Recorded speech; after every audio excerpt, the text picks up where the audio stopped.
In this video, we'll look at the calculated n-tuple question type.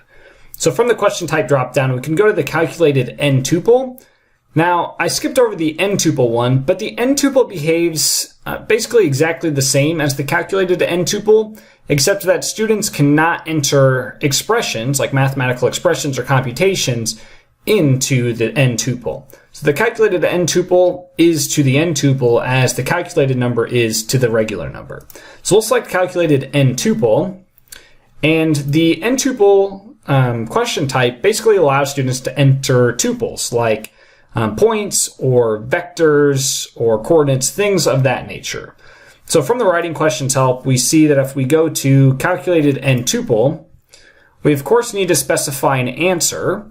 And some examples are, if we wanted to do like a coordinate point, we would enter it like that. If we want some vectors, we could use less than and greater than to like surround our input. We can also enter them with square brackets, curly braces, and so on. And so some of the optional variables that are important are display format. This is a good one to set. This tells the student essentially what type of, how to enter their answers. And so if it's a point, it's going to tell them to use like round brackets. If it's a vector, it's going to tell them to use like the angle brackets and so on.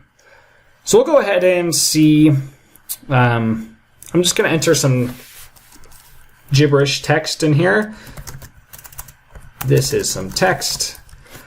And we're going to notice that our answer box preview is now going to tell us some things about our input. So like if we did 3, 2, it's going to tell us invalid notation, and the student's going to get some hints about how to enter things. So for example, we could enter 3, 2 within parentheses, and the system understands this. We could also do something like 3 plus pi over 2, 2, and now the system is going to do this computation, and it'll compute like the value of the first coordinate, compute the value of the second coordinate, and so on. So this allows the student to enter computations for the coordinate values, which is pretty nice. And so when we define our answer, we could do something like, let's actually define it to be 3 plus pi divided by 2, 2. So now when we save this in preview, the answer really is 3 plus pi over 2, 2. So we get correct feedback for that. So we could have also changed that second 2 to like a 1 plus 1, and it's still going to count that as correct. One thing to point out is if we change these round, the parentheses to like vector notation, we're going to get a nice preview. Like it's going to show us a correct preview, but when we submit our answer, we're going to get incorrect feedback. And that's because we did not use the vector brackets over in our answer.